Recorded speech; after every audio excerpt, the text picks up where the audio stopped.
میری شادی کی پہلی رات تھی مگر کمرے میں دودھ کا گلاس میرا سسر لے کر آیا۔ میں یہ دیکھ کر حیران رہ گئی۔ سسر نے کہا، بہو میں تم کو اپنے ہاتھوں سے دودھ پلاؤں گا تو تم ایک حسین بچے کو پیدا کرو گی۔ میں نے انکار کیا تو سسر اور شوہر نے میرے ساتھ شادی کی رات ہر لڑکی بہت سے خواب لے کر آتی ہے، میں بھی بہت خوش تھی۔ ہر لڑکی کی طرح میں بہت سے خواب سجائے اپنے پیا کے گھر آئی۔ میں نے عمار کی بس تصویر ہی دیکھی تھی، اچھی شکل و صورت کے مالک تھے، لیکن ہم مشرقی لڑکیاں اپنے ہونے والے شوہر کو ہی اپنا سب کچھ مان لیتی ہیں، اس لیے میں نے بھی اپنی آنکھوں میں عمار کے ہی خواب سجائے تھے۔ میں اپنے مجلہ عروسی میں بیٹھی تھی، دل کی منتشر ہوتی دھڑکنیں بھی اچھی لگ رہی تھی، ایک فطری شرم بھی تھی اور یہ آرزو بھی تھی کہ عمار سے اپنے بارے میں خیالات اور جذبات سننے کو ملیں گے۔ میرے سسرال والے پیری فقیری کو بہت مانتے تھے۔ جب میں رخصت ہو کر سسرال آئی تو دروازے پر ہی مجھے روک دیا گیا۔ میری ساس نے 2 سفید کبوتر میرے پیروں کے پاس رکھ کر ذبح کیے تھے۔ یہ دیکھ کر میں نے اپنی آنکھیں خوف سے بند کر لی۔ ان کبوتروں کا خون فرش پر گر چکا تھا۔ میری ساس کہنے لگی، اسی خون پر چلتے ہوئے میں اندر داخل ہوں۔ میں نے پہلی بار ایسا کچھ دیکھا تھا۔ میرا دل اس بات پر آمادہ نہ تھا، لیکن میں اس وقت انکار نہیں کر سکی اور تیزی سے وہاں سے گزر گئی۔ مجھے میری جٹھانی نے ہی میرے کمرے میں لے جا کر بٹھایا تھا اور اب میں عمار کا انتظار کر رہی تھی۔ میرے کمرے کا دروازہ کھلا تو میں سنبھل کر بیٹھ گئی۔ میں نے بہت کچھ سوچا تھا کہ عمار سے میں بے اظہار کرنے میں کنجوسی نہیں کروں گی، لیکن جیسے ہی کمرے کا دروازہ کھلا میں تو شرم کے مارے نظریں نہیں اٹھا پائی تھی۔ کمرے کا دروازہ بند ہوا تو میرا دل بے لگام گھوڑے کی مانند بھاگنے لگا۔ میں نے اب تک نظریں اٹھا کر عمار کی طرف دیکھنے کی جرات نہیں کی تھی، بس نظریں جھکائے بیٹھی رہی۔ وہ میرے سامنے آ کر بیٹھ گئے۔ میری نظریں اب بھی جھکی ہوئی تھی۔ ان کے ہاتھ میں شاید دودھ کا گلاس تھا جسے انہوں نے میرے سامنے رکھ دیا۔ میری پہلی نظر ان کے ہاتھوں پر پڑی تھی، وہ دیکھ کر ہی میں اجنبی میں آ گئی تھی۔ سانولا سا جھریوں سے بھرا ہاتھ دیکھ کر میں اچھل ہی پڑی تھی۔ بے ساختہ میری نظر سامنے پڑی تو میرے ہوش و حواس اڑ کے رہ گئے تھے۔ میرے سسر میرے سامنے بیٹھے مسکرا رہے تھے۔ میں جھٹکے سے پیچھے ہٹ گئی۔ رات کے اس پہر میرے سسر کا میرے کمرے میں کیا کام تھا؟ میرا دماغ چکرا کر رہ گیا تھا۔ یہ بات میرے لیے بہت غیر معمولی سی تھی۔ ایسا میں نے کبھی کسی کے ساتھ ہوتے نہیں سنا تھا کہ رات کی تنہائی میں نئی نویلی دلہن کے کمرے میں شوہر کی بجائے سسر کمرے میں آئے، وہ بھی اکیلے۔ مجھے یوں بدحواس دیکھ کر ان کے چہرے کی بھی مسکراہٹ غائب ہوئی تھی۔ وہ مجھ سے کچھ پیچھے ہٹ کر شانوں کے بل بیٹھ گئے۔ شاید میرے چہرے کے سخت تاثرات تھے، میں تو یہ سب دیکھ کر ہی پریشان سی ہو گئی تھی۔ سسر اور بہو کا رشتہ ایک باپ بیٹی کا ہوتا ہے، اور شادی کی رات ایک ایسی رات ہوتی ہے کہ انسان شرم کے مارے ہی بیٹے کے کمرے میں جانے کا نہیں سوچتا۔ اور یہ کیسے باپ تھے جو بیٹے کی غیر موجودگی میں ہی دلہن بنی بہو کے کمرے میں دودھ کا گلاس لیے بہو کے سامنے بیٹھے تھے، وہ بھی تنہائی میں۔ میری اس وقت کیا کیفیت ہو سکتی تھی یہ شاید میں ہی جان سکتی تھی۔ میرے سسر نے اپنا گلا صاف کیا اور بات کا آغاز کیا۔ کہنے لگے، میں صرف تمہیں باداموں والا دودھ اپنے ہاتھ سے پلانے آیا ہوں، اسے پینے سے تم ایک خوبصورت اور حسین بیٹے کو پیدا کرو گی۔ میں یہ بات سن کر شرم کے مارے پانی پانی ہوئی تھی۔ میں پہلے ہی ان کی یوں تنہا کمرے میں موجودگی کو ہی سمجھ نہیں پا رہی تھی، اس پر ان کی اس بات نے تو غصے اور شرم سے میرے کانوں کی لو تک کو سرخ کر دیا تھا۔ ایسی بات کون سا سسر اپنی بہو سے کر سکتا ہے؟ میرے گھر پر بھی بھابھی موجود تھی، لیکن آج تک میرے والد نے اسے اکیلے بات تک نہ کی تھی۔ ہمیشہ میری بھابھی کو بیٹی ہی کہہ کر پکارا تھا۔ جن دنوں بھابھی امید سے تھی، میرے والد نظر تک اٹھا کر انہیں نہیں دیکھتے تھے، اور یہ شخص شادی کی پہلی رات یوں تنہا بند کمرے میں مجھے دودھ کا گلاس اپنے ہاتھوں سے اس لیے پلانے آیا کہ میں خوبصورت بیٹا پیدا کروں۔ اگر یہ کوئی خاص عمل اور کسی پیر فقیر کی دعا بھی تھی تب بھی مجھے یہ منظور ہرگز نہ تھا، کیونکہ ہمارے دین میں ایسی کوئی اجازت نہ تھی۔ میں نے غصے سے اپنا رخ بدل لیا۔ شادی کے نام پر جو جذبات میرے دل میں تھے وہ اب غصے کی نظر ہو چکے تھے۔ میرے سسر نے بڑے بے تکلفانہ انداز سے دودھ کا گلاس میرے منہ پر لگانا چاہا، لیکن میں نے اپنے ہاتھ سے وہ پیچھے کر دیا اور اٹھ کر کھڑی ہو گئی۔ میری برداشت کی حد شاید یہیں تک تھی، میں اس سے زیادہ یہ سب برداشت ہی نہیں کر سکتی تھی۔ میں نے کہا، مجھے کوئی دودھ نہیں پینا اور نہ ہی میں پیوں گی۔ اب آپ مجھے یہ بتائیں کہ آپ میرے کمرے سے باہر جا رہے ہیں یا میں اس کمرے سے باہر نکل جاؤں؟ میری بات سن کر وہ مجھے غصے سے دیکھنے لگے۔ پل میں ان کے چہرے کے تاثرات بدلے تھے۔ وہ مجھے گھورتے ہوئے وہ دودھ کا گلاس لے کر باہر کو چل دیے اور جاتے ہوئے میرے کمرے کا دروازہ بھی بڑی زور سے بند کر کے گئے تھے۔ مجھے اس وقت عمار پر بھی غصہ آ رہا تھا۔ اسے اپنے والد کو ایسی کسی بھی غیر مناسب بات پر منع کرنا چاہیے تھا۔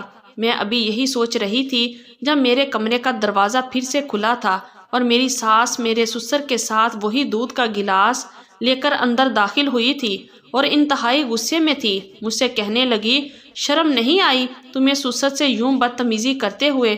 چلو ان کے ہاتھ سے دودھ پیو، ورنہ ساری زندگی بے اولاد ہی رہو گی اور ہمیں ہر حال میں وارث چاہیے۔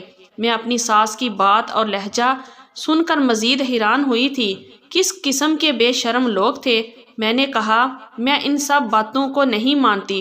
اولاد کا ہونا یا نہ ہونا اللہ کی ذات کو معلوم ہے، اس لیے میں ایسے کسی عمل کو نہیں کروں گی۔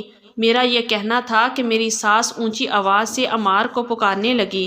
میرا بھی اس وقت غصہ عروج پر تھا۔ کچھ ہی دیر میں نظروں سے دیکھا اور بلند آواز میں عمار بھی کمرے میں آ گئے۔ میری ساس نے ساری بات عمار کو بتا دی۔ وہ میرے پاس آئے اور کہنے لگے، یہ کیا بدتمیزی ہے؟ تمہیں آئے ہوئے ابھی 24 گھنٹے بھی نہیں گزرے اور تم سارے لحاظ بھول گئی ہو۔ کیا میرے ماں باپ کی بات کی تمہارے نزدیک کوئی اہمیت نہیں؟ میں نے کہا، میں ایسے کسی عمل کو نہیں مانتی، لیکن ٹھیک ہے، اگر آپ یہ چاہتے ہیں میں یہ دودھ کا گلاس پیوں تو یہ میں آپ کے ہاتھ سے پی لیتی ہوں، لیکن آپ کے والد کے ہاتھ سے نہیں پی سکتی۔ میری بات سن کر وہ مجھے غصے سے گھورنے لگے، پھر غضبناک لہجے سے بولے، کہنے لگے، ہاں پیر و مرشد کو ماننے والے لوگ ہیں اور میرے ابا اسی گدی پر برجمان ہیں۔ آج تک ان کے سامنے کسی نے انکار کی ہمت نہیں کی۔ میری بڑی بھابھی کو بھی میرے ابا نے ہی دودھ پلایا تھا اور دیکھو انہوں نے 3 بیٹوں کو جنم دیا ہے، پھر تمہیں کیا تکلیف ہے؟ میں نے کہا، میرا دل ان باتوں کو نہیں مانتا۔ میرے منہ سے ابھی یہی لفظ نکلے ہی تھے کہ ایک زوردار تھپڑ عمار نے میرے رخسار پر مارا تھا۔ میں اسے دیکھ کر حیران ہوئی تھی۔ میرا رخسار سوج سا گیا تھا۔ بھلا یہ کیا طریقہ تھا؟ وہ کہنے لگے، ہمارے گھر میں عورت کی زبان درازی کوئی برداشت نہیں کرتا۔ آج کے بعد زبان بند کر کے رہنا۔ میں نہیں جانتی تھی پہلی ہی رات میرا شوہر مجھ سے اس صفاقی سے پیش آئے گا۔ اس کے بعد عمار میرے پیچھے جا کر کھڑے ہو گئے اور میرے دونوں ہاتھ پیچھے کی جانب کر کے مضبوطی سے پکڑ لیے۔ میں ان کی صفاقی پر ٹھیک سے حیران بھی نہیں ہو پائی تھی جب میری ساس آگے بڑھی اور میرے جبڑے کو زور سے یوں پکڑا کہ میرا منہ کھل گیا۔ پھر میرے سسر نے زبردستی وہ دودھ کا گلاس مجھے پلا دیا جسے میں نے روتے ہوئے پیا تھا۔ اس دودھ کا ذائقہ بہت الگ تھا، ایک دم کڑوا اور کسیلا سا۔ مجھے لگا مجھے الٹی ہو جائے گی، لیکن جیسے ہی وہ دودھ کا گلاس ختم ہوا میرا سر چکرانے لگا تھا۔ مجھے اپنا وجود بے جان سا ہوتا ہوا محسوس ہونے لگا تھا۔ مجھ پر غنودگی غالب آ چکی تھی۔ میری آنکھوں کے ساتھ میرا دماغ بھی اندھیروں میں ڈوب چکا تھا۔ میں نہیں جانتی کہ میں کہاں ہوں۔ جب میری آنکھ کھلی مجھے لگا میرا پورا وجود درد سے چور ہے۔ دن کی روشنی کمرے میں پھیل چکی ہے، لیکن مجھ میں اتنی ہمت نہ تھی کہ میں اپنی بند آنکھوں کو کھول سکوں۔ بامشکل میں نے اپنی آنکھوں کو کھولا۔ میرے برابر عمار بے خبر سو رہا تھا۔ میں بامشکل اٹھ کر بیٹھی تھی، لیکن جیسے ہی میری نظر سامنے لگے ڈریسنگ کے شیشے پر پڑی، ایک چیخ میرے منہ سے برآمد ہوئی تھی۔ میرے چہرے کو بری طرح سے نوچا گیا تھا، میری گردن سے سگریٹ کو بجھایا گیا تھا۔ بہت گہرا جلے ہوئے کا نشان موجود تھا جس پر شدت سے جلن ہو رہی تھی۔ میرا بکھرا حلیہ اس بات کی گواہی دے رہا تھا میری رات ایک درندگی اور صفاقی کی نظر ہوئی ہے۔ میں بامشکل اٹھ کر کھڑی ہوئی تھی، لیکن اگلے ہی لمحے دوبارہ بیڈ پر گرنے لگی تھی کہ میں نے جلدی سے دیوار کا سہارا لیا اور خود کو گرنے سے بچا لیا۔ میری آنکھوں سے آنسو بہنے لگے تھے۔ میں نے نہا کر اپنے کپڑے تبدیل کیے اور کمرے میں موجود صوفے پر بیٹھ گئی۔ اپنے شوہر سے نفرت سی محسوس ہو رہی تھی۔ میری آنکھوں سے آنسو بہہ رہے تھے۔ ایک رات میں وہ میرا چہرہ بری طرح سے بگاڑ چکا تھا، جو رات میں نے شادی کے نام پر گزاری تھی۔ ایسا تو کبھی تصور بھی نہیں کیا تھا۔ مجھے اپنے بابا یاد آنے لگے۔ وہ تو مجھ سے بے تحاشا پیار کرتے تھے۔ انہوں نے کبھی مجھ سے اونچے لہجے میں بات تک نہیں کی تھی۔ کہتے تھے بچیوں کا دل بہت نازک ہوتا ہے، ذرا سے اونچے لہجے سے ڈر جاتا ہے، ان کے معصوم چہرے مرجھا جاتے ہیں، اس لیے عورت ذات سے ہمیشہ نرمی سے گفتگو کرنی چاہیے۔ میرے والد کا رویہ میری والدہ اور بھابھی سے بھی ایسا ہی تھا۔ میرے بھائی نے بھی میری بھابھی سے حسن و سلوک کا ہی معاملہ کیا تھا۔ میں تو ایسے ہی حسین خواب اپنی آنکھوں میں عمار کے لیے بھی سجا کر آئی تھی، لیکن اس نے میں سسک اٹھی تھی۔ میں نے اپنے بہتے آنسو صاف کیے، پھر میں نے اپنا موبائل اٹھایا اور ایک میسج کر دیا۔ اسی وقت عمار کی آنکھیں بھی کھل گئی تھی۔ مجھے دیکھ کر وہ مسکرانے لگا۔